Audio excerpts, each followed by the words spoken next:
welcome to our Ashes of Creation live stream. Today we're going to be switching things up a little bit, and we're going to be kind of going over our game development and giving you guys an update on everything that we've got going on. So first things first is Stephen will go over the studio update, and then we're actually going to have some guests on. Guests? Guests on, yes. No. First, Jeff will be talking about design, and then we actually will have someone coming from an environment team as well as the character team to be discussing what those teams are up to. And if you all like this format, convince Stephen that it's a good. He's nervous on this format. I'm on this side now. I know, it's freaking me out. Actually, it's so that we can After swap the 2 person years in of and out doing easy. I'm a creature of habit. Me Yeah, too. I'm sorry, I'm making things weird for you all. But yeah, so we're gonna be doing that. It's gonna be a little bit interesting. Each team has maybe some assets and stuff that they're gonna share with you, so that's really exciting. And you know, if this works out, we might be doing this in the future and bringing on other people on other teams. So I want to do some quick updates and then we'll let Stephen chat all about the studio. So quick updates are that we put out a new Dev Diaries. It is with Carson Steele, our senior weapon artist. Senior weapons artist. He is amazing. He makes so much art. He's also working on his first character, which has been really cool to see. Yeah, he's working on the Courier. The Courier, which was one of the pets that was back in July of 2018. So you might get to see some sneak peeks at that. I don't know, not necessarily in this stream, but on the Discord or something we might think PI was the only one who got to see that so far. Okay, but that's their little tidbit. But you'll be able to see that once it's kind of a little bit more complete. Once I get the animations and all of that, we'll probably do a little spotlight of them. We've also got the Know Your Nodes economic node type articles out. So if you want to check that out, you definitely want to go get all the nitty-gritty details of that on there. We also have divine nodes coming up soon. So keep your mind in that. Divine. We also put out a lore of the hippogriff. So if you're interested in the hippogriff and seeing how kind of like our bestiary stuff is going to work, because you can see that or animal husbandry is going to work, because that creature is different than the it has the hind body of a horse and the forward body of a griffin instead of a cat. Wait, what doesn't it? Eagle. that's the forward body. Eagle. That's We'd have right. 3 animals. It'd be real weird So there. I think a lot of people thought that the Chimera. hippogriff was the griffin, and we're like, no, they're 2 different things. And people are like, oh.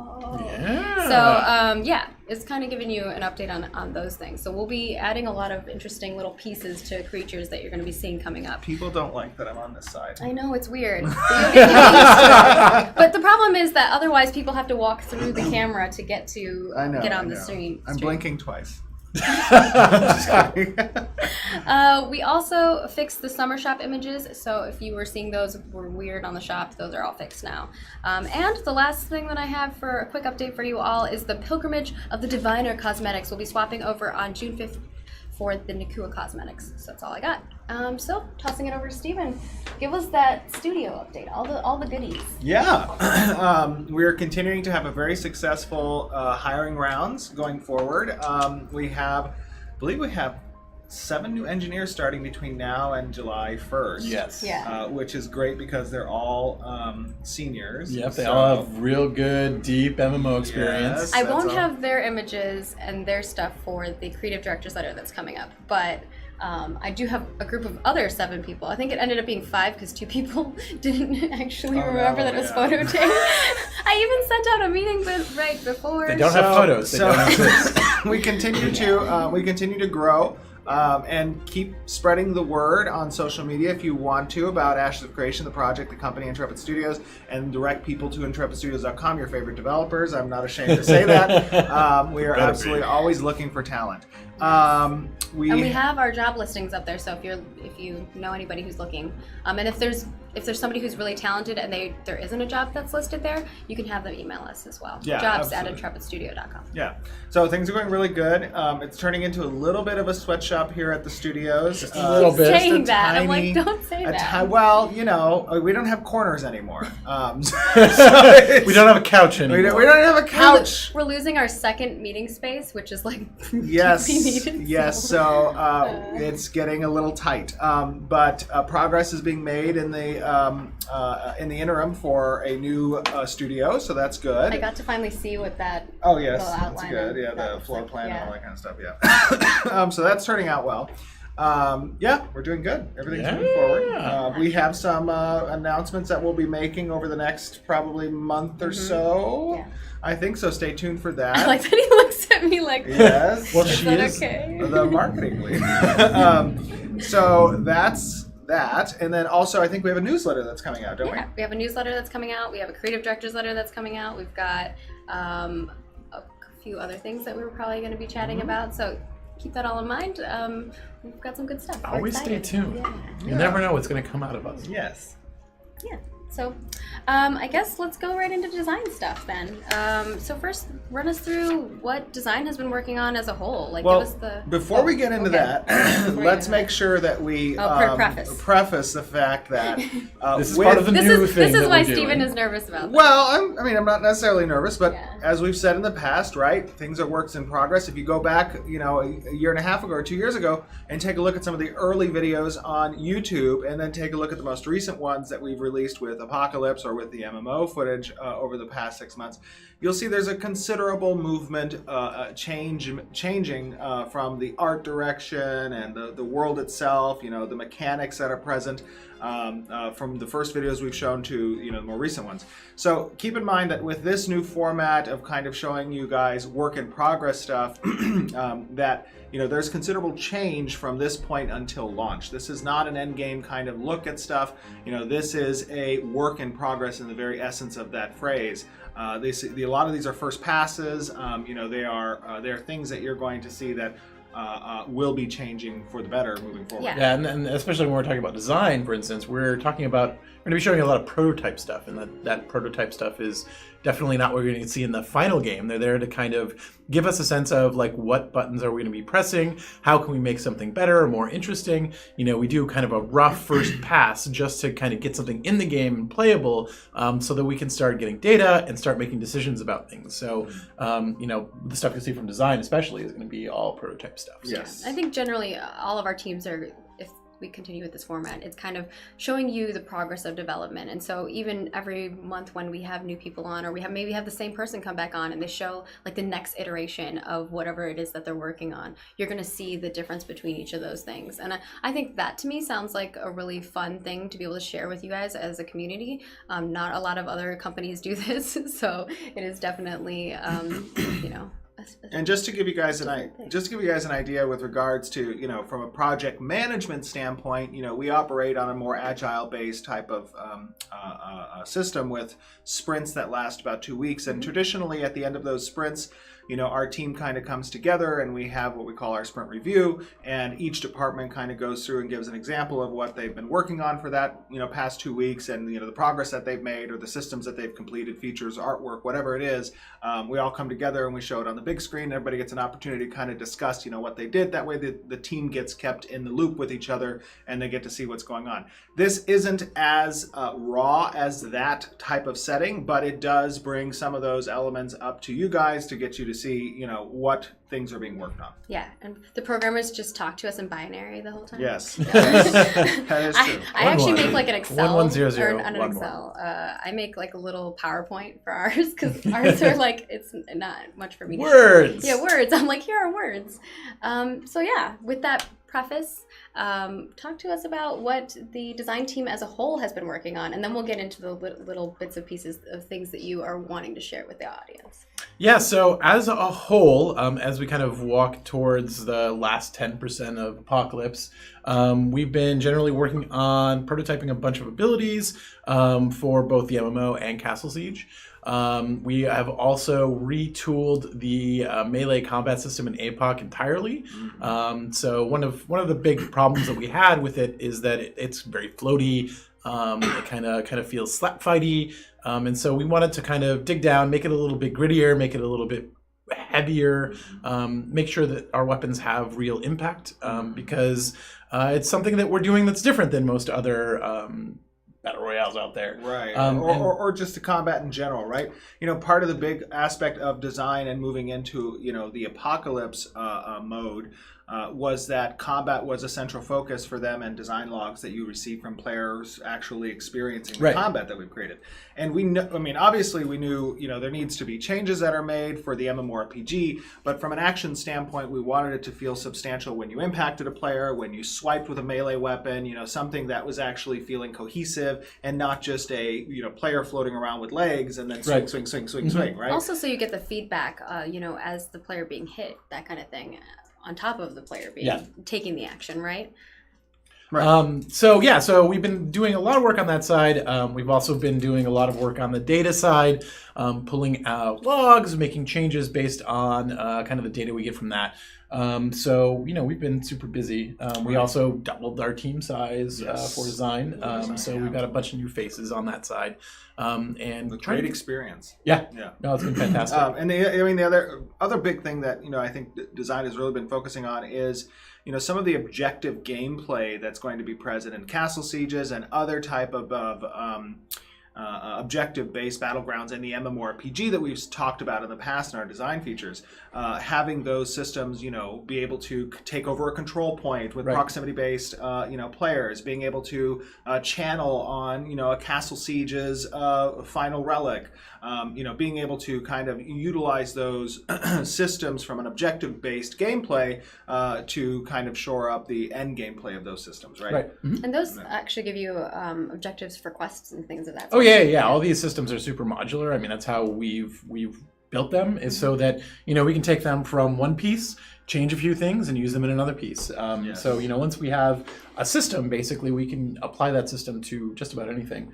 And so it's a great. We're basically getting our toolbox set up so that as we start moving forward on the alpha side of things, we can just grab all those things and start implementing really quickly. Right. The big push, and we can we'll probably roll video as we're kind of chatting about this. So the first thing that we're going to show is the root motion animations.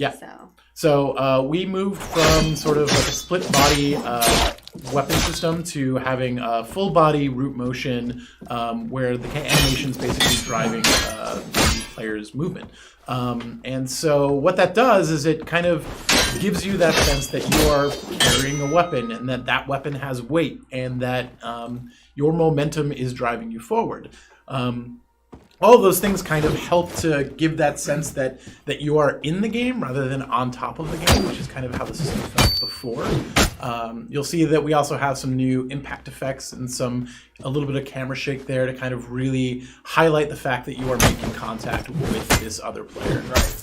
And all of this goes towards, as we begin to implement kind of the hybrid combat system in Ashes of Creation, the MMORPG, we want to take into account some of the designs that we have for weapon progression, allowing players to kind of dictate certain types of skills and or passive abilities that might be present on weapons. Some of those abilities might be control effects on the opponent that you're impacting. If you make a successful strike, there's an opportunity to put a CC effect on the opponent or a staggered condition. That way the person can't just get away from you very easily, and there's actually some capability on the melee side. Right. And then, so that's the root motion. Hopefully you can kind of see the difference if you paid attention to some of our other APOC videos. The difference is pretty palpable and it feels a lot better. So I'm super stoked about it. We're still doing, like I said, a lot of prototyping on this, but we're getting that system finalized. And so, then it'll be up to animation to kind of bring up those effects and really make them pop. Right, absolutely. And then the great thing about, Apocalypse prior to the MMORPG is that we get feedback from the player base, from the community on this type of interaction of melee combat in a more controlled setting. And then we get to prototype and change based on that type of feedback as we've done already, right? Yep, and we can just steal all that stuff and put it in the MMO. Absolutely. Yeah, so I think we don't have to steal it. It's literally it's ours. Once we get to that point, we're able to share that with everybody. I think that's going to be exciting to be able to do another playtest with everybody. Yep. And I know that the designers have been really having a good time with testing out all the new animations and setting up those with all the different weapon types. What do you think has been the most challenging aspect of that? Well, I think, from a technical standpoint, the most challenging thing is the movement of the character with the root motion. We had to do some really kind of clever acrobatic things in order to make that work, because the server does not appreciate the animation moving the character, and so we have to kind of run both of those things in tandem and have the movement happen on the server while the animation's happening on the client. And so there is, a lot of interesting technical problems with that in order to reduce the sense of lag and make sure that this stuff feels really responsive and rapid. And I'm sorry for snapping, but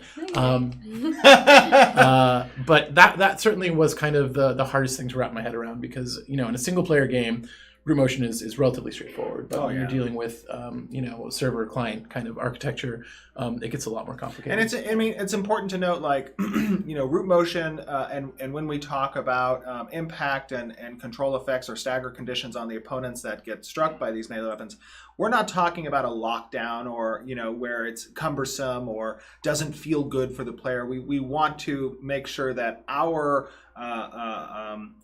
polish for this type of combat is reflective of not locking characters in place. We want there to be high mobility. We want there to be the availability to get out of combat as well, but it needs to be tactical in that sense, right? You really need to be thinking about your actions, and that's what we want players to do.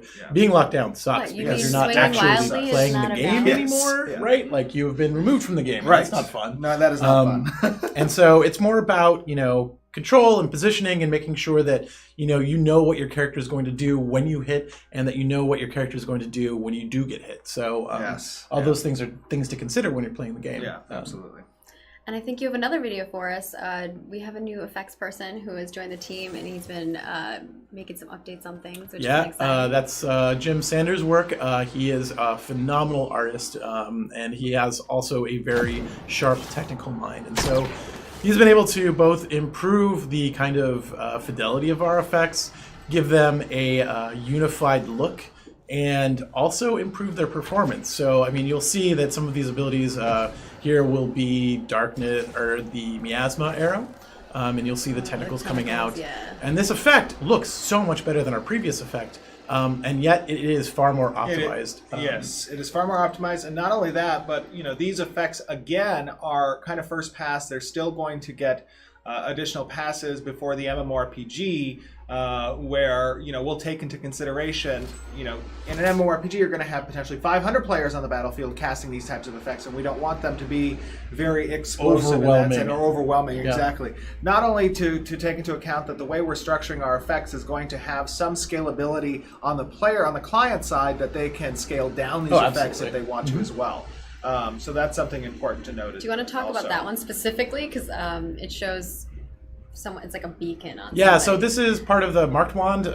If you guys have played Apocalypse when we were in beta or alpha, the effect is basically a mark that allows you to see the player that you've targeted from across the map, basically. And before, it was this giant column of yellow light. It was super cardy. It read well, but it also didn't have a lot of personality. And now we kind of get that sense of, a divine light coming down and hitting the player. This is also, right here, what you're seeing is part of the intro when you drop in. We know that our previous effects there weren't quite up to par, and this is Jim's first pass of kind of cleaning that up and making this whole experience tell a story, as opposed to just being this giant portal that you're kind of sort of falling out of. And this is, you're actually coming through the portal, you are shooting into the map, and then eventually your comet breaks up and you turn into your griffin form. Yes, when you jump out of that. Yeah. So, so a lot of that stuff is kind of what design has been working on. I hope you guys enjoyed that. Yeah. So, anything else you want to share with us before we swap on over to our next person? I think that's me. Okay, I have a special treat for you all. Everybody has been asking me to get Michael Bacon back on, and guess what? You're gonna get some bacon. You're gonna get some bacon. Bye, guys. Are you back in a little bit? Thank you so much. And Bacon is going to be talking to us about the environment team and what they've been up to and all of that jazz. Welcome, Bacon! Now it's a party. Whoa! Did you bring bacon with you? Oh, did you bring candy? Oh, I found it. Heck yeah! There's always room for I'm sick today, so. Oh, I Aww. have cough drops. Oh, no. I have some in Who my needs bowl. cough drops when you have That's Jolly not actually Ranchers? cough drops. This is I great. have cough drops Jolly in that bowl Ranchers. on my desk if you do actually okay. need some. These are the Oh, best thank you. cough drops. I have like my mom bowl. It basically has like allergy medicine, everything you need in there. So first, introduce yourself for people who maybe don't know who you are. Who doesn't know who I am? I know people should. If they don't, they should. And come closer. Oh, okay. Come closer. Hello, Get all hello. up in the scene. All right. Well, I guess I'm Michael Bacon, and I'm lead environment dude. Lead environment. The We should lead change the environment title dude. to lead environment dude. Lead environment dude. Oh, you have a little title thing. Yeah, I made Yay! titles for everyone. Okay, cool. Yes, I'm rocking the Sean Bean haircut. Nice. Now, so yeah, right before he gets his head chopped off. Oh, So spoilers! spoiler. Oh, so, that was season 1. Who doesn't know that? Spoilers! Okay, so Bacon, tell us a little bit about what the environment team has been up to. We're like basically raging the war on 3 fronts. So yeah, so we got like the MMO, and then we have both Castle Siege and APOC that we're working on. So yeah, it's a lot of development work. It's just working on the tool stuff. We've been making a lot of progress with that, getting all our construction tools and that kind of stuff. Yeah, we showed some Dev Diaries videos on those things, so if you haven't gotten to check those out, definitely check them out. They're on our Ashes of Creation YouTube channel. Yeah, so that a lot of refinements, to APOC as we move forward as we're starting to move towards launching that thing, and yeah, I mean God, so it's hard to wrap my head around like any one particular thing. You can bracket them into specific categories if you want. Gotcha. Okay, so like we did recently we did like an erosion pass, which actually put a lot of new detail into the terrains and things, which is was really cool. Yeah, talk about how that erosion pass really in the MMORPG is going to just bring the ground, the leveling that's on the ground, and make it more realistic, right? Well, yeah, because what we had before was like lumpy, and it was Right. like the standard 1990s kind of terrain looking thing. So yeah, this thing actually integrates a lot of detail into like cliff faces and all that kind of stuff. Oh yeah, just it makes looks look really a lot more beautiful. detailed. And, And it gives some really cool kind of like gameplay aspects. I probably shouldn't have eaten this Jolly Rancher. I'm sorry. It gives some really cool gameplay aspects because it presents the players with unique terrain that they can utilize in a you tactical got lots of sense for cover space combat, and cover, that kind of stuff. Yeah. So it added the quite a tech bit. that you guys have been kind of creating, I think Devin's been working on it a lot too.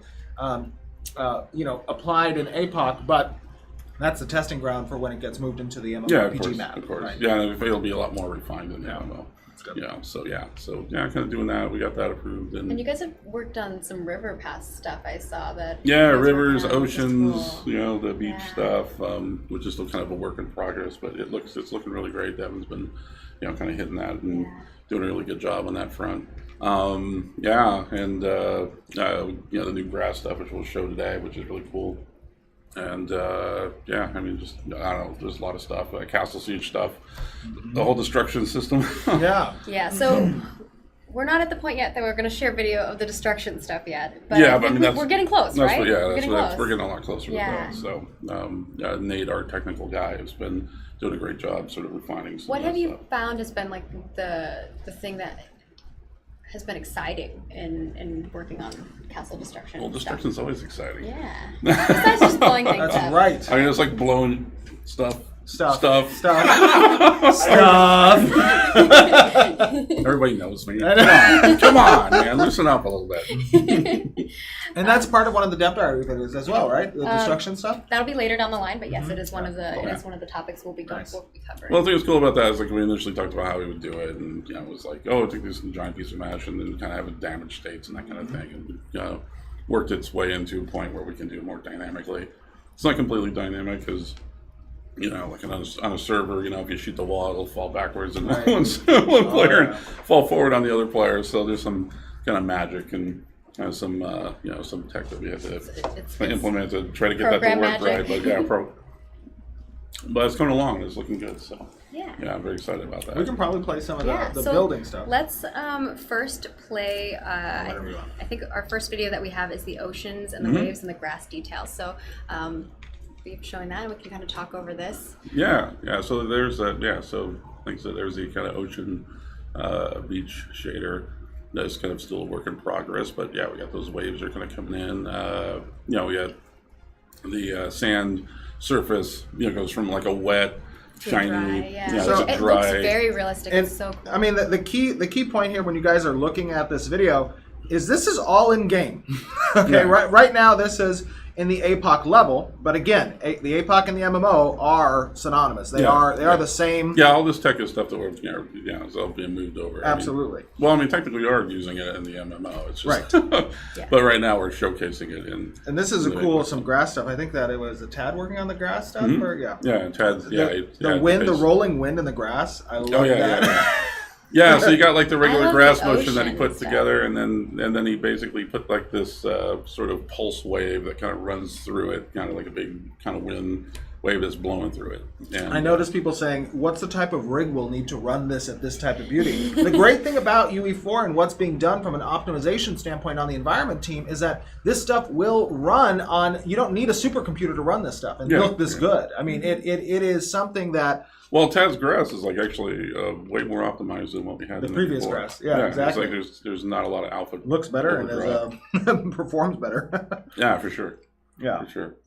Yeah, so I mean, part of what you're seeing here in this level is really us fine tuning the environment team, fine tuning a lot of us all of have been this doing stuff. And the great thing is, when you have a team that's creating an MMORPG from scratch, you fine tune this stuff in the MMO. We get to fine tune it in APOC, and Yeah. it's done for the MMO. Yeah. That's the thing that's been kind of weird because like we're breaking ground in the MMO, and then we're on the tail end refining stuff, and Yes. on APOC as it's coming Yeah, out. because But everything goes. then everything that together. we've refined in APOC gets moved over, to the MMO. So And it also makes for a really good experience in our alphas. Like we're moving towards Alpha 1 with the MMO. You guys are building the Alpha world kind of map. mhm.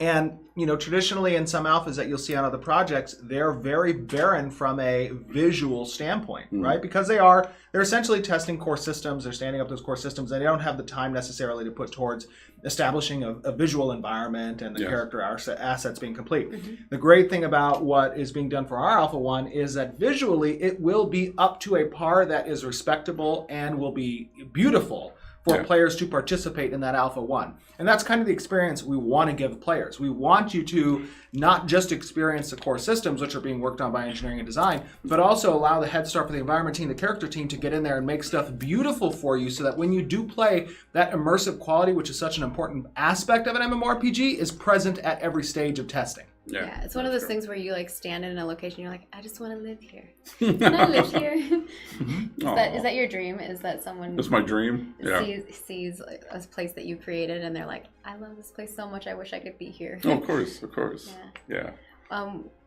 So far, what has been your favorite thing to work on in the environments? Oh, my favorite thing, Yeah. like me specifically, Yeah, destruction. the destruction. It goes back to the destruction. No, I like we know what you're about now. No, just creating worlds and just spelling that out. I've been having a lot of fun working with Steven and the concept art. Kind of spelling out the the design and look of the world. Which We've is been doing a lot of work with the conceptual stuff, especially with the structures and things for all the different races. And trying to make something new and different, Mhm. which is, I think, a great segue to our next video from you all, which we're going to talk over. But if you want to kind of walk us through what all of this is. Yeah, so this is like the concept stuff that we've been working or had been working on for what is this Empyrean Elf stuff.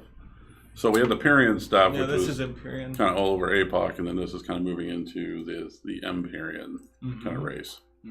So these are this kind of structures going from the Node 1 kind of tent level all the way up to kind of the metropolis, kind of some of the structures that you'll see in the game from there. And you guys have seen in a previous developer diary with Devin, the building tool that's going to be utilized to kind of create a lot of these different structures. Yeah, we're going to put that to the test. We're going to put, yeah, exactly. I was going to say, I don't think he built it to do exactly what some of this stuff does. We're really going to be stressing that to see, what amount of modularity it can accommodate in these types of concept Especially designs. with the different curvatures and changes. I think one of those things that people had said was that when Devin was showcasing the tool, that he was only showing like boxy things. Yeah, but we can make things that are more curved and yeah, it just takes like a lot that, more yeah. pre-planning. Yes. Yeah. Yeah, but like some of the long sweep on that building from the rooftop Gorgeous, yeah. That's on unique. the left, that'll be particularly difficult to do with Yes. this. I mean, I think from your guys' standpoint, at least with the tool, you're going to categorize, the types of features and slopes and architectures that are present in these buildings in a way that makes sense from a modular standpoint, being able to accommodate as much as possible. And some of these concepts might adapt in order to accommodate that. Of course, there'll be a lot obviously. of give and take. But the important thing for you guys to know when you're looking at these types of concepts and buildings that you're seeing on 2D representation is take a look at the quality of environments that we have already created in game and now project what is going to be created from these concepts and how that's going to look.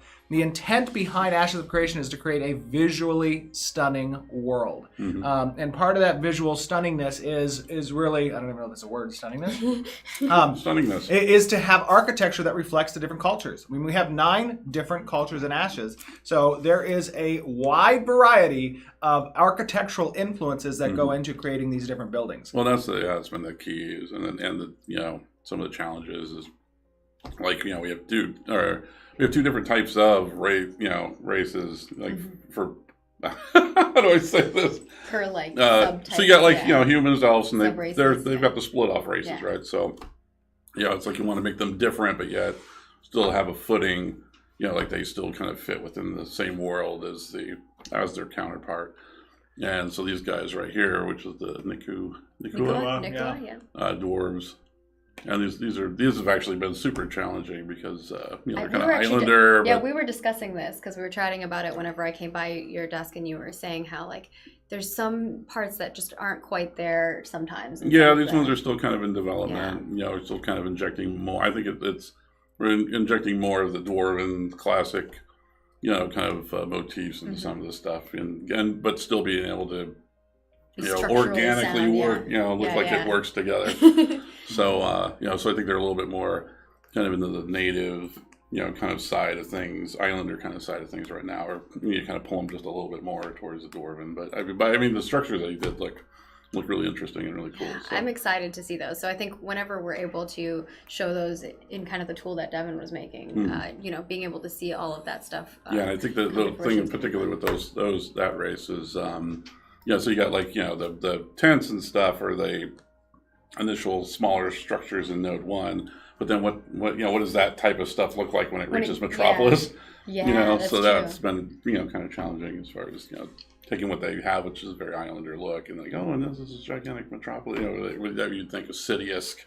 But I think and that is where you're finding the challenge to be is like thinking about the Metropolis version of that. Exactly. You've got the tents down, but then when it comes I think to it's the just part, the progression of the architecture, right? I mean, there is a definitive moment between village assets and city assets. Exactly. And that transition is oftentimes difficult to maintain while keeping the same type of influence that was present in the early stages. Exactly. So as the concept art is being directed, you want to make sure that it is coherent, it is cohesive, and players will be able to tell throughout each stage what culture is being represented. But then at the same time, like on a balancing standpoint, they still got to look like they can square off with some of the other races. You know what I mean? So you got like the Empyreans or something, and their Metropolis is going to be, really stone and exactly. And you think that if they're competing against each other. They're competing against each other. You think that their Metropolis versus the and also trying to make it performant and optimized in the sense that each of these races, we don't want to have a vast library of materials and shaders that have to be represented every time because these nodes can pop up anywhere in an area, right? Exactly. And making sure that there's consistency there as well from a performance standpoint. Performance. Performance. There's a lot that goes into the environment art that I don't think everyone always understands or sees. It's a rabbit hole. It's a rabbit hole of vast technical problems. Down the rabbit hole. Yeah, I think what's funny to me is a lot of people think like, an environment artist is just an artist. I'm like, no, they need to understand programming to a certain level as well. So it's involved with it as well.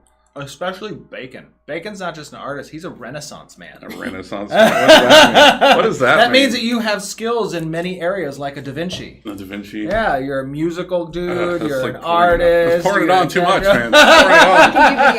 You do videography. Come on. That's one of the cool things about Bacon. Yeah, I just like getting my hands on a lot of stuff. So Yes. yeah, this makes this job particularly fun and cool because we wear a lot of hats and Yeah, I think that is the thing about working with a smaller team too, is you get to do a lot of fun things.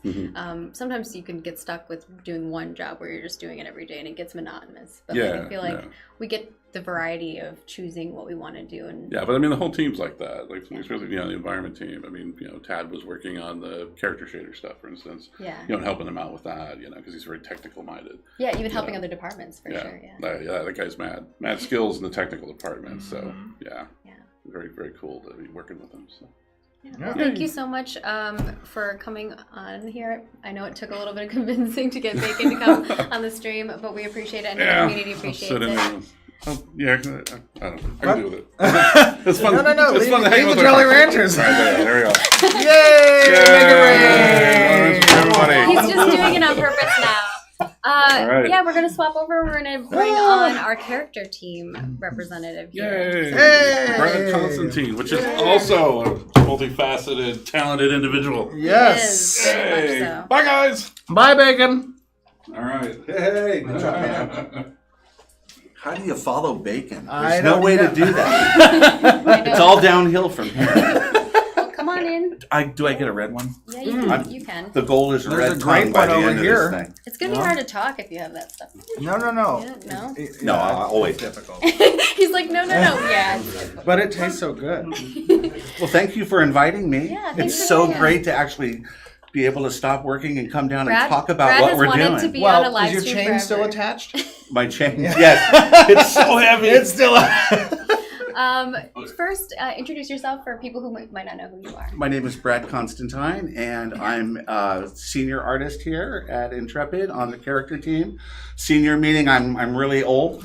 Stop. You have a lot So- of experience as an animator. I do. This is Yeah. my 8th MMO. I know. Right, so I've been around You've the block been through a couple the of through the times. ropes I have. on some of the previous projects. Right, and I gotta say that this project, out of all of those MMOs that I've worked on, this has got to be the coolest one that I've worked on. That's pretty Well, awesome. You know, at the beginning of this, Steven came to us and we're setting up the character team, and we're saying, okay, Steven, what do you want? And he says, I want everything. That sounds about right. Well, that's just my negotiating starting point. No pressure. Right? Yeah, you got to start at the top so that you end up where you want, right? Exactly.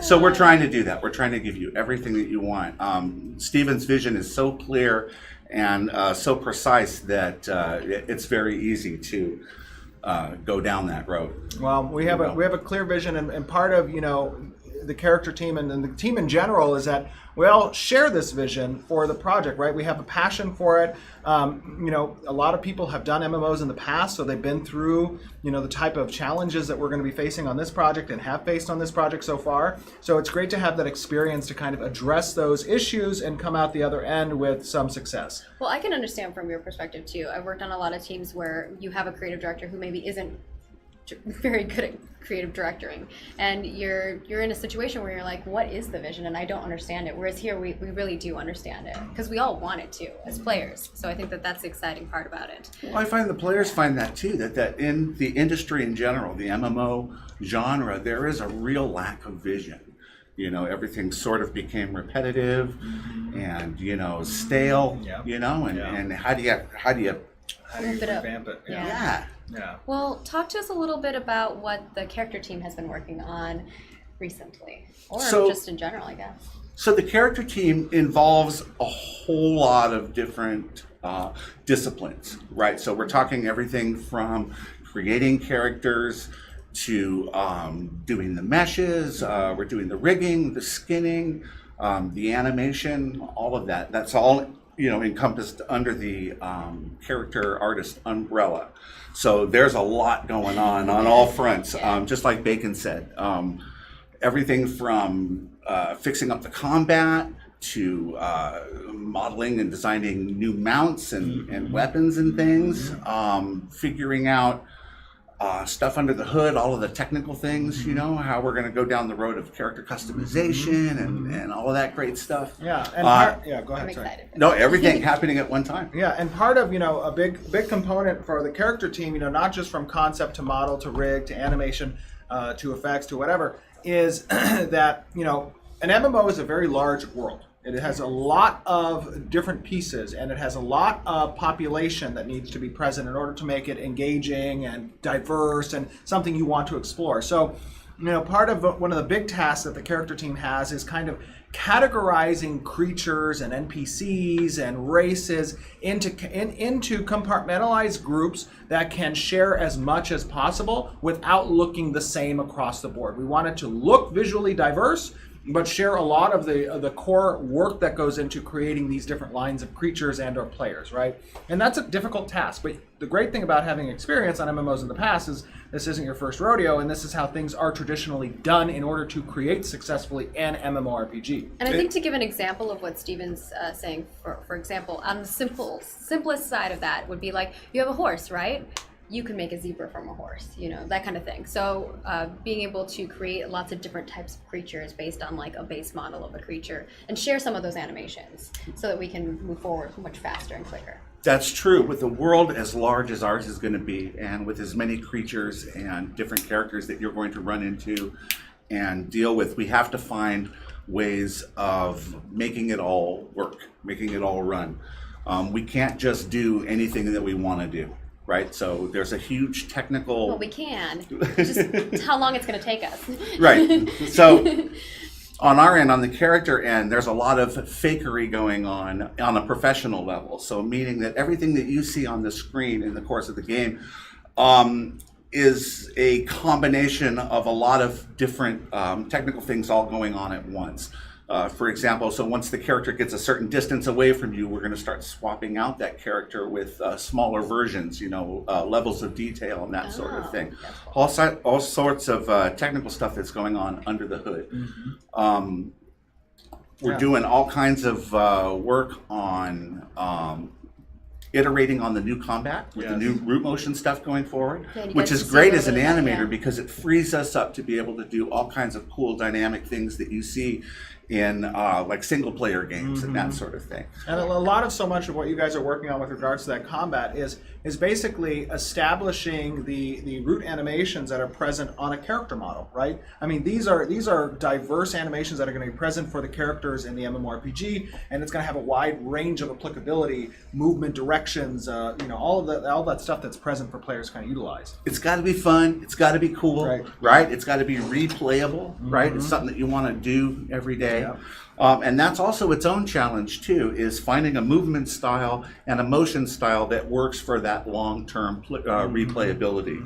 I've worked on a lot of MMOs, and when you're spending hours and hours and hours inside a game or whatever, it's very important that the visual presentation that you get is not jarring, disturbing, doesn't make you tired and all that kind of thing. Yeah. All sorts of little things that you wouldn't normally think of with other types of games become a real challenge in MMO. We have some videos, I think, that's right? just going to transition. Woohoo, we can show stuff? Yeah. We never get to First show thing stuff. we're going to show is the Dawnbreaker, and I think Steven actually leaked a little leak of this. Yeah, I think this is like last week or the week before. A little leak of the Dawnbreaker. That's something that one of our character artists, Jinsey, was working on. Shout out to Jinsey. Good job. Yay. She's awesome. So the Dawnbreaker, as you guys know, is a Braver of Worlds mount.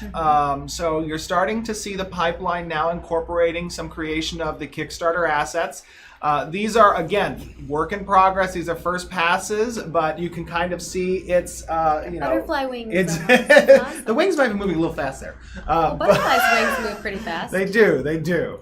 But that's the whole point of iteration, is you create something, you get it into the game, you look at it, you move it around, you play with it, and then you make a lot of notes, and then you go back and you iterate and make it better and better and better. Yep. He's kind of scary, but in like an awesome way. I love the concept art of him where he's like, he's on top of a building holding onto it. I'm like, yeah. Oh, yeah. He looks so sweet. And this is absolutely first pass too. Yes. Very important that you guys realize that the animation for an MMO is a very iterative Even process. the materials, I think, are still being The materials need to be updated and stuff adjusted like a little that, bit, yes. And so. there's still effects that get added to the wing. There's some bioluminescence that we're going to put. Very subtle, but it will be on the wings, and maybe we're gonna some have little particle dust, effects. Dust. kind of like, you know when you see a moth and they have like that little dust? I love that stuff. That kind of detail. And I know Jim's been like trying to figure out how he wants to do that. And you guys have been trying to like work together on like what you need to do as an animator in order to make that something that a FX person can attach to it. Right? Agree. We all work together. You know, we all sit down with design. We sit down with the effects people, and that's the benefit of having such a small, talented team, is that we can sit down and sort of bang our heads together, and from our collective experience, come up with something awesome. Yeah, so we've got some more videos for you all. We have some weapon variants that we're going to show. So you might have seen some of these on, I think the video that we had with These Carson, are awesome. which I think are just gorgeous. But now these are like closer up shots so that you can actually see each of them and the differences between them and the different modeling. Yeah, there's a lot of a lot of variety that we want to have present in the weapons and armors that are available to players, so that they have a distinct and unique look. I know, in a lot of MMOs that I've played, there's kind of a status quo of weaponry that you're expected to have at each level, and there's the best in slot, and the best in slot always looks the same, so you know what a person has. Here we can have some variance so that you get the general idea of what another player will have, at least from a threat assessment standpoint or understanding the character's build out. But at the same time, there are some unique aspects that we can play with to give that character more customization opportunity with their weapon. So you're seeing that present in APOC first, but in the MMORPG, the idea stays the same. There is a diversity that players will have the opportunity, as we spoke about in our last developer diary with Carson, players will have the opportunity to distinguish their particular build and yet still have the same quote unquote item per se. So giving that kind of cosmetic, dials to the players to uniquely define their appearance is something that we really think is important to an RPG aspect of the MMO. Yeah, and he's been having so much fun making these. I know that every time I walk up there, he's always just like, this is my dream. I'm living my dream right now. Yeah. I know I am. I jump out of bed every day to come and do this. And the important thing, the other important thing about this type of diversity and customization that's available to players is that not everybody likes the same thing. Mm-hmm. That is true in life, it is true in games. So at the end of the day, having this range of customization really allows the players to define their own their own desires, right? And it may not appeal to everybody, but that's why we want to have a wide variety so that players can have the opportunity to find what's right for them. These are just amazing looking. Shout out to Carson for these. These are just fantastic. Yes, well done, Yeah. Carson. Wow. They look great. I want to play this game right now. When you're looking at creating, weaponry like this, and I guess this can be to Steven too, and you're trying to make that diversity, what is it that you think is going to make people excited to see that? Like, Well, when for these weapon sets in particular, these were originally concepted by Jeff Deliere, and when I was sitting with Jeff and he's giving me, different silhouettes of the weapon types, and you can kind of see the components that arc out from the core piece of that weapon, defining, I think, a variety there is really about finding what are opposites of each other, right? You want to kind of represent unique aspects of a weapon across the board and make sure that they differ from each other and not just have the slight variance. So that's why you see some of these crossbows, they have kind of like feathery aspects to them, and the other ones don't. They have more of a jagged edge on the hilt of the weapon. I think that's an important part, defining in concept first, and that way that Carson can work from a clear and defined kind of representation of what direction these different weapon types will have. and I think something to note too is that this is only just one style, right? There's going to be a variety of different types. Oh, of absolutely. weapons. Yeah, 'Cause I think absolutely. We've gotten a lot of people who are asking for like a different types Well, of like medieval or Asian style. So it's armor it's and important to note weaponry. that, as you guys are seeing a lot of these assets, right? And all of these weapons you're seeing, these are in-game assets, right? These are completed models. Yep. They are right now being used in Apocalypse and our internal testing and being insured there. So the important thing about this process is that there is a crap ton of art. There is a crap ton of assets that need to be created to make an MMO feel diverse and fulfilling for the players to experience. And all of those assets require first having set up a pipeline from the artist's perspective so that they can make sure that not each asset is going to take as long as the next one, that they can kind of cut down that time and share as much as possible, get the process down and understood, and they can move through the master asset list that needs to be created for the initial launch of the MMORPG and get it done in a timely manner so that the product comes out.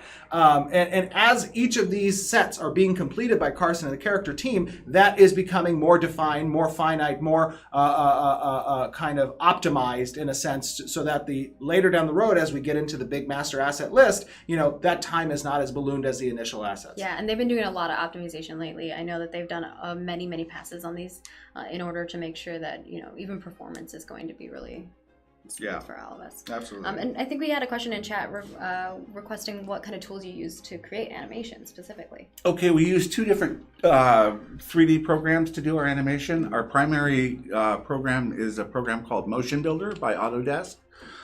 They also create Maya.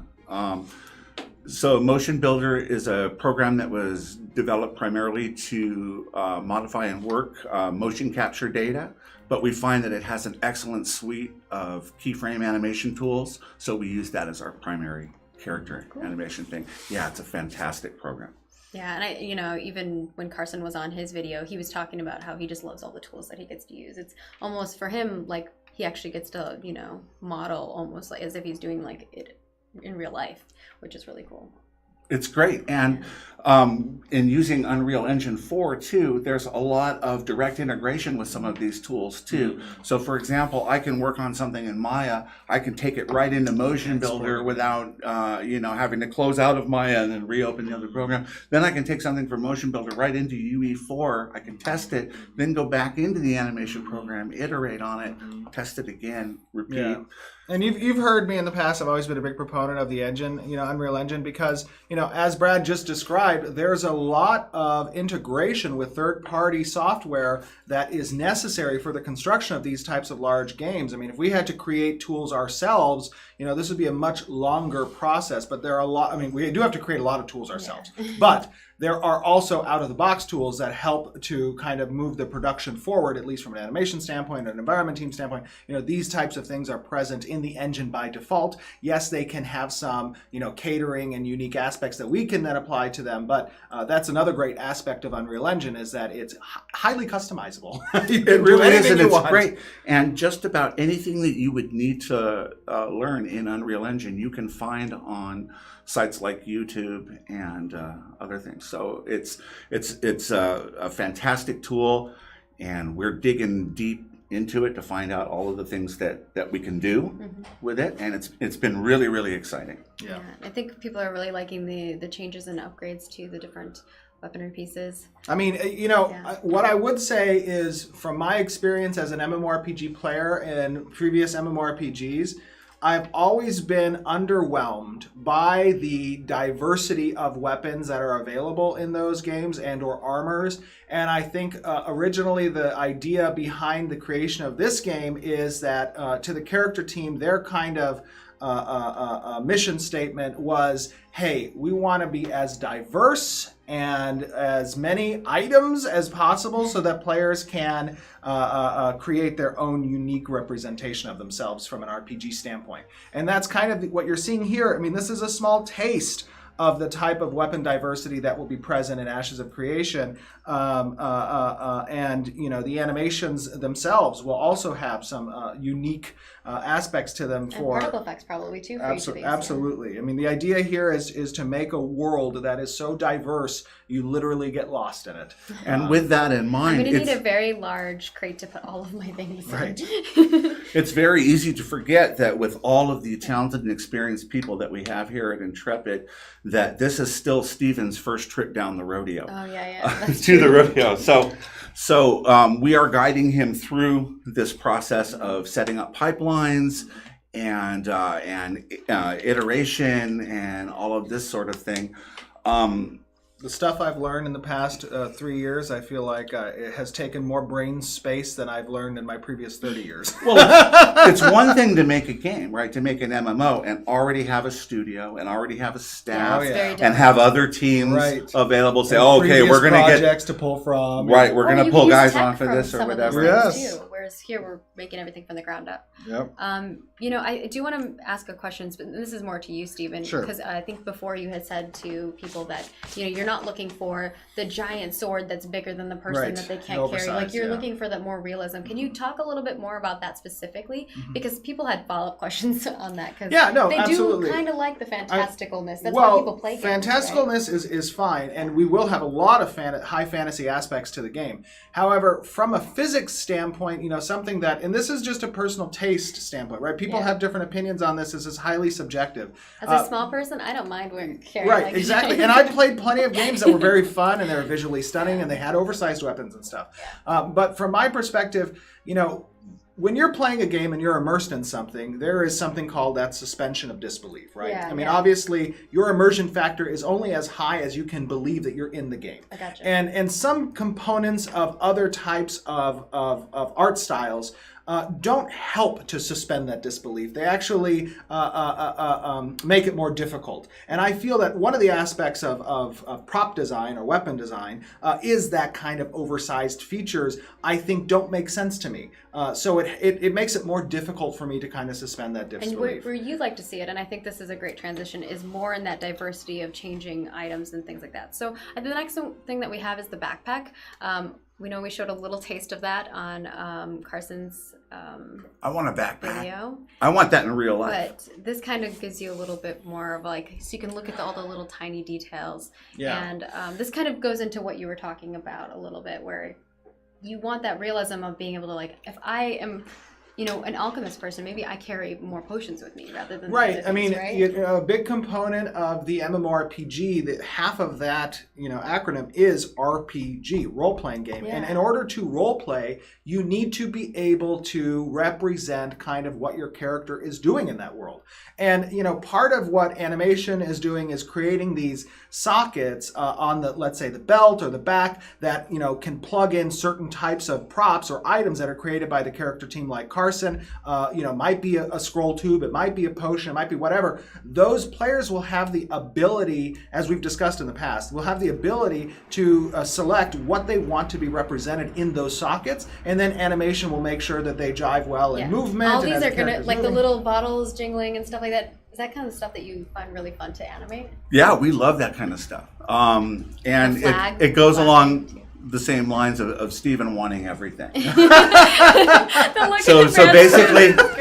The idea that any character can wear just about any sort of outfit and carry any weapon at any time and that sort of thing, what a wonderful thing. And I think Right? Yeah. And I think players really want that. Absolutely. I think the kind of game that we're making that is so hard to make Yes. and so challenging and everything takes so much planning and so much time, Yep. it's what players really Absolutely. want. what I want. It's, And part it's, of- it's hard to express to people how long things really Yes. take Yes. to do, Yes. especially when you have to create an entire world from scratch. Yeah. I mean, just looking at that backpack and And all seeing of all the those little things on it, pieces, yeah. you know, imagine having to start designing all of those things from scratch just to design a backpack. And that's just one backpack. It's just one backpack. And that's an engineering backpack, right? So we'll have a variety of different backpacks for the engineer. So the other component that, you know, you think about when, you know, as Brad was saying, wanting everything, is you guys know this because you've been following for the past 2 years those of now. you We who just have this been here month, with right? us For for a those of while. you who've been with us, Yeah. this month actually was our 2-year anniversary from Kickstarter, May 1st. So the cool thing though is that, you know, a lot of what we talked about in the beginning is, you know, companies are unwilling, I think, sometimes to take the risk that comes along with creating such a vast and substantial game like Ashes of Creation. This is a very ambitious project. And, you know, we part of hiring the team members we have here is making sure they understand, hey, this is a very ambitious project, and this is going to be something that passion will fuel you to see complete. Right, that is an important part, and why it's been a major point for me. I keep looking at that stupid microphone. Is why it's been a major point for me when bringing on board people is that I see in their eyes the passion to complete and do a project of this size. Right, that's such an important aspect for me, and I know, you know, along with that we have the seniors and the talent that's present and the experience that's here, but there's a lot of stuff to get done, and it's great to have a team like Brad and the other character team and everybody else on the team that's capable of actually achieving these things and don't balk at the idea of doing a backpack like this or doing this. Big lists don't scare me, man. Right, exactly. And I think the next thing that we have is an armor piece to show you all. So Oh, cool. Let's go. Oh, ahead do and we have look at armor that. pieces? Yeah. So this is one that Keith is working on, I believe. So the important thing to know about this piece, and a lot of what you guys saw in APOC was very asymmetrical in its design, creating the asset, the armor sets themselves. But there is a wide diversity of cultures in Ashes of Creation. So there are 9 distinct cultures, and that's the major races. That doesn't even account for, the minor races that are present and will have some influences on the designs there. But this is a more traditional type of kind of plate set that is more symmetrical. This is what Keith Kovac's been working on. Keith actually being our first hire at the studio. Employee number 1. I think he's at the dentist right now. Yeah, he is. But here, there are absolutely some elements of asymmetry that are present, on the boot, on the belt strap, on the guards. But traditionally, this kind of set represents a more Western plate influence that's present. So this is the modeling of that particular armor set. And you'll see that this is broken up into many different pieces that are actually attached to the character. This can be broken down pretty significantly on an individual piece basis, and that again lends itself to creating that highly customizable aspect that players will be able to influence on their character design. So cool. This is the coolest armor I've ever worked on. Yeah. I did a lot of armor skinning in the past few months, and every day I'm going, wow, this is so cool. Who does this? Who does cool, skin-tight, completely designed armor? yeah. Not just a texture, right? Not just a normal map. I mean, they're actually building this geometry out on this stuff. And it's super cool. Yeah, it is pretty Yeah. cool. Well, I think that's going to kind of wrap things up for the character team, unless you have anything last that you want to say or add. No, I'd just like to thank everybody for their continued support. We're all here working really hard to make an awesome game. Yes. And thanks for letting me out of my Well, my you still have cubicle. you still have your for- chain on. That's right. You know what? I'm actually really excited to go get back to the combat that I was working on. Thank you so much. So, all right, thanks Brad. guys. Bye. Bye, Bring Brad. See everybody. Jeff back on over here, and we're going to kind of wrap things up with a little bit of a Q&A. So if you have any questions, you can go ahead and toss them into the chat, and we'll try to snag them up. I know there was still some other questions in there, but hopefully you all liked this. You got a little taste of what our different departments are doing on our teams. The goal would be to maybe do this with some of our other departments, kind of talking to maybe some of our other designers about specific totally. things, talking to our programmers about specific things. By the way, I know we're going over a little Yes, we bit, are a little but I just Steven wants to do a Q&A. I want to make sure we have Q&A. Yeah. So if you guys are okay with it, we're going to go longer than normal so that we can get some questions. I don't in. think they're going to have a problem with that. I don't think they will. So the first question I see there is about weapon swapping. What are your guys' thoughts on weapon swapping? Can people swap weapons in combat? So we Has don't that want discussion been we done? don't want players to be able to instantly swap their weapons in combat. There should be some time between when the they MMO. for the MMORPG. Yes, for the MMORPG, we want there to be some time between damage received or damage done before you can swap your weapon. It's not going to be substantial. It maybe will be a few seconds, but It's one of the things. Remember that the weapon system includes a combo system that Right. has its own, Exactly. skills and stuff associated with it. So not just from a gameplay perspective, but also from a technical perspective and making sure those things link together correctly. Yeah. We need to make sure that those things kind of live together. there'll be no swapping at all. Actually, when you equip the weapon, it'll burn into your hand and Yep, become a and part of it'll your be- body. You'll just have a blade Move around. blade Yeah, hand. exactly. Blade hand. Nice. No, I'm just All kidding. right. Waiting for Toast to toss me the questions, but I'll just kind of look at some of the questions. Toast. I smell So cake. a question that we had, and this is in regards to the 10% remaining on Apocalypse and where we are on that, as far as what's left on that. What's left on that? Yeah. So right now we're mainly focusing on stress testing with certain customized tools that we've created in order to really hammer account creation, hammer population on the map. Actually, I was walking by Mitch the other day and I saw him spawning thousands of I know, it's pretty freaking cool. characters Yeah. Yep, around him and And they just getting all a run read around on the and- server frame yeah. rate and the client's frame rate.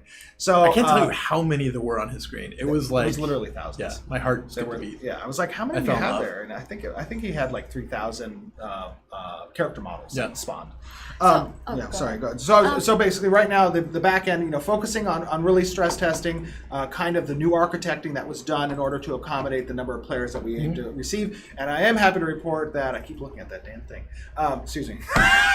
Damn it, Steven. I am happy to report that progress is substantial on that front. So.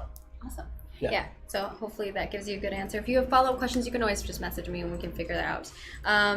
In regards to content, so a lot of people are curious about the MMO content specifically, and I know Sam has been working really hard on a lot of the story content and things of that sort, the stuff that people are actually going to like play through and get their hands on. You're talking about story? Yeah, and I don't know if you want to not talk about details of that, but talk about what you guys are working on in regards to that, because I think we show a lot of art and stuff of that sort, but they want to know about the content that they're going to get to play through. Yeah, so again, That's being worked on, but we I can't think- show that. Yeah, really. it's one of those things that it's still You don't being wanna show. Yeah, we don't want to show it yet, too. architected in terms of what's going to go where and what pieces belong to what.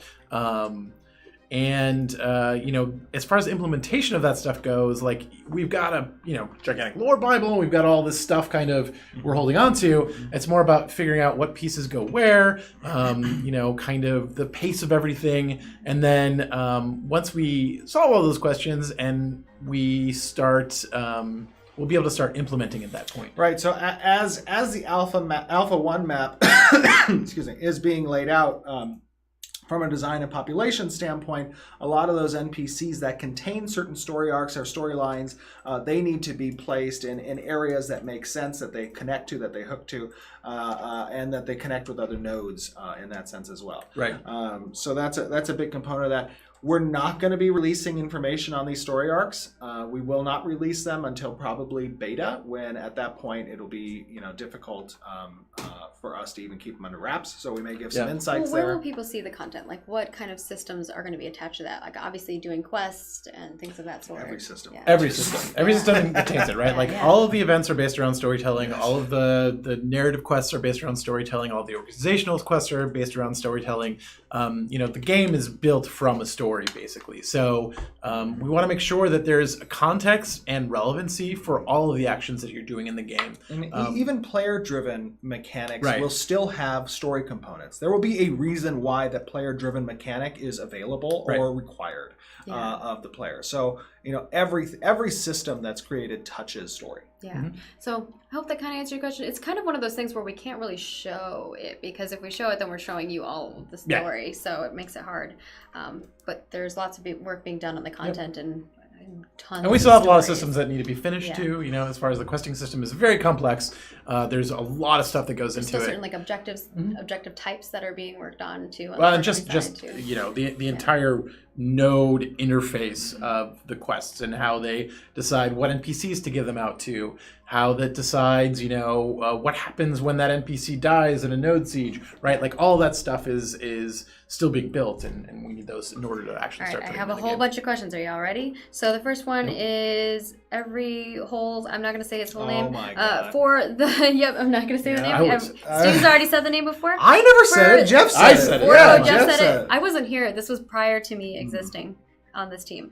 For the melee sounds, will there be different sounds when hitting armor or flesh? Yes. Yes, that's already implemented currently. Yep. in So APOC. we have basically material channels that we use to determine what sound gets played at any given moment, and so based on what you're hitting, you'll hear different sounds based on that. Yeah. Our I next- saw a oh, question go real ahead. quick that I might be want one to of make mine, sure to then. answer. Is the referral system.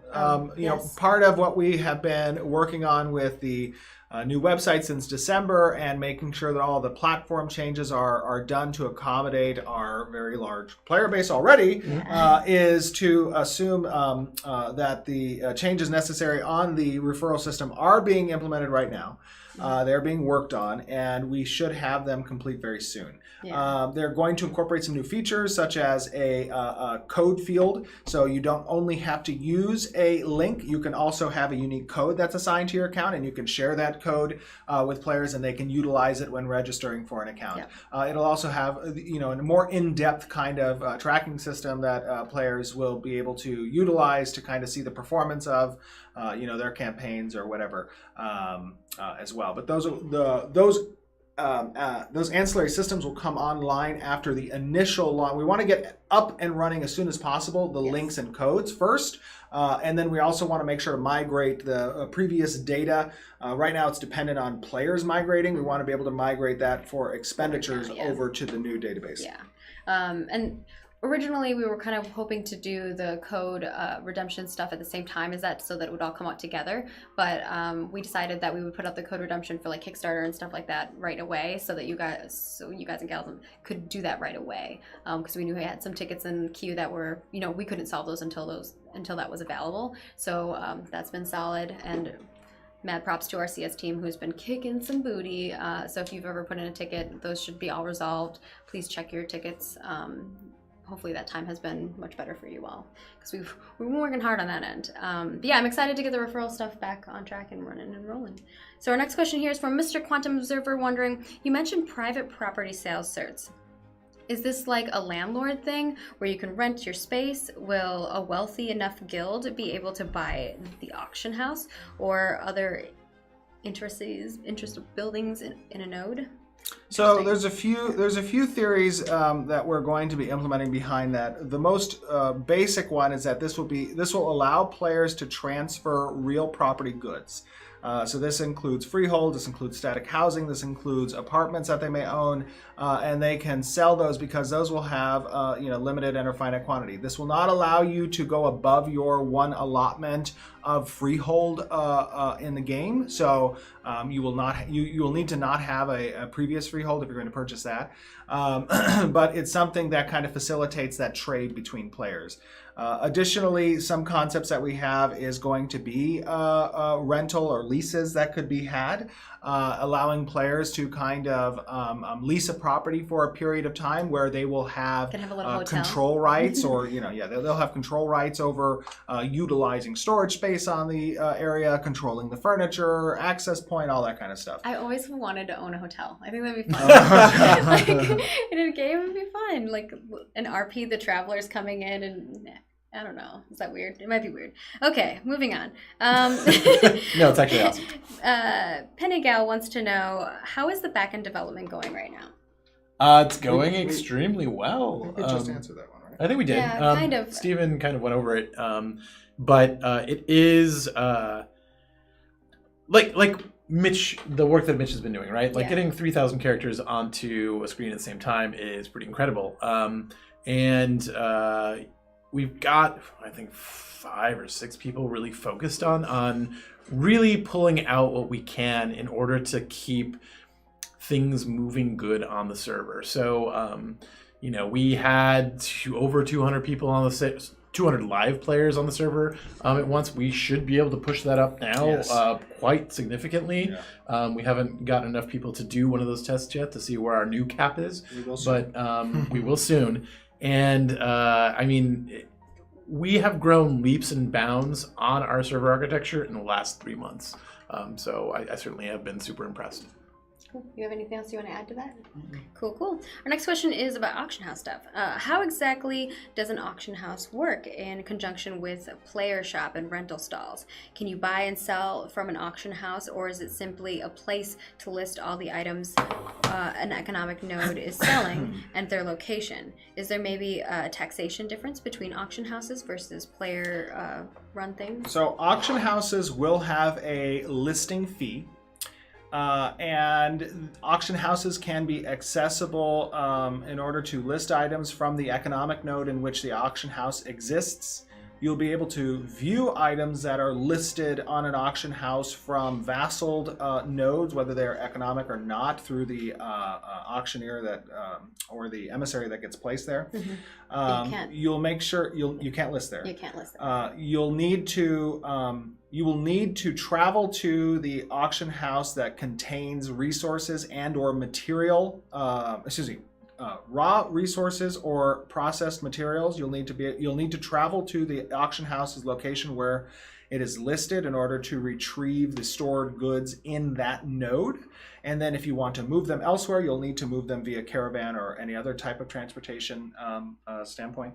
It's gonna be so interesting. Additionally, player stalls.